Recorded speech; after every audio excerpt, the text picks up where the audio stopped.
अस्सलाम वालेकुम नाज़रीन, आप देख रहे हैं MR न्यूज़ और मैं हूँ राशिदा हफीज़। सबसे पहले न्यूज़ हेडलाइंस। मुस्लिम लीग नून के रहनुमा एहसन इकबाल ने कहा है कि 2017 में पाकिस्तान तरक्की की शायरा पर गामजन था। एहसन इकबाल ने समाजी राब्ते की वेबसाइट ट्विटर पर अपने एक पैगाम में कहा कि बाहैसियत पाकिस्तानी अगर किसी का इमरान हुकूमत की IMF मुआहदे की शर्तों और ब्रादर मुल्क से खुद मुख्तारी सरेंडर करके पैसे लेने पर सरशरम से नहीं झुका तो वो अपना दिमागी तवाज़न चेक कराएं।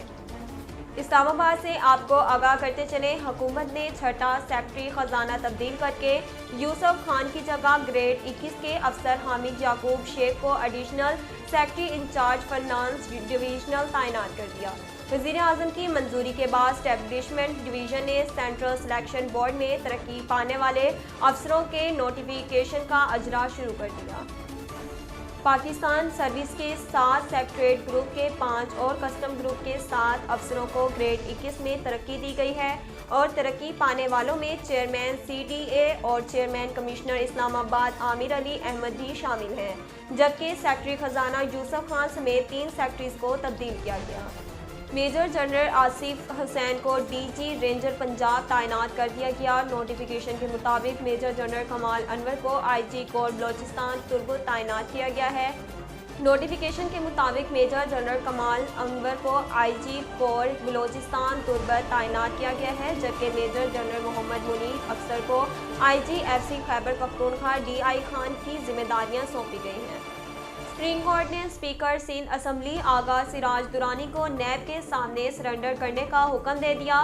सुप्रीम कोर्ट में जस्टिस उमर अता बंदियाल की सरबराही में 3 रुकनी बेंच ने आगा सिराज दुरानी की दरख्वास्त जमानत पर समाअत की। दौरान समाअत जस्टिस मंसूर अली शाह ने कहा कि सिंध हाई कोर्ट ने मेरिट पर आगा सिराज दुरानी की जमानत मंसूख की। हाई कोर्ट के हुक्म पर अमल के बगैर सुप्रीम कोर्ट इस पर समाअत नहीं कर सकी। जस्टिस सज्जाद अली शाह ने कहा कि जब हाई कोर्ट ने जमानत मंसूख की तो आपको जेल में होना चाहिए था। आगा सिराज दुरानी ने गिरफ्तारी क्यों नहीं दी? हम आपको खसूसी रियायत क्यों दें? क्वेटा में यंग डॉक्टर्स की हड़ताल शिद्दत इख्तियार कर गई, जबकि पंजाब और इस्लामाबाद के यंग डॉक्टर्स भी मामले में कूद पड़े। यंग डॉक्टर्स ने एसोसिएशन बलोचिस्तान ने अपने मुतालबात के हक में सूबे में शुरू होने वाले 10 रोज़ा कोरोना वैक्सीनेशन मुहिम के बाइकाट का ऐलान कर दिया। वैक्सीनेशन मुहिम के बाइकाट का ऐलान यंग डॉक्टर्स एसोसिएशन के सदर डॉक्टर हफीज मंदोखेल ने YDA पंजाब के सदर डॉक्टर मुदस्सिर नवाज और इस्लामाबाद के सदर डॉक्टर फैज़ अचकज़ई के हमरा न्यूज़ कॉन्फ्रेंस में किया। नाज़रीन, अब तक के लिए इतना ही। मज़ीद खबरों और तफसीलात के लिए हमारे YouTube चैनल को सब्सक्राइब कीजिए और हमारे Facebook पेज को फॉलो कीजिए। इसके साथ ही अपनी मेज़बान राशिदा हफीज़ को दीजिए इजाज़त। अल्लाह ने के बाद।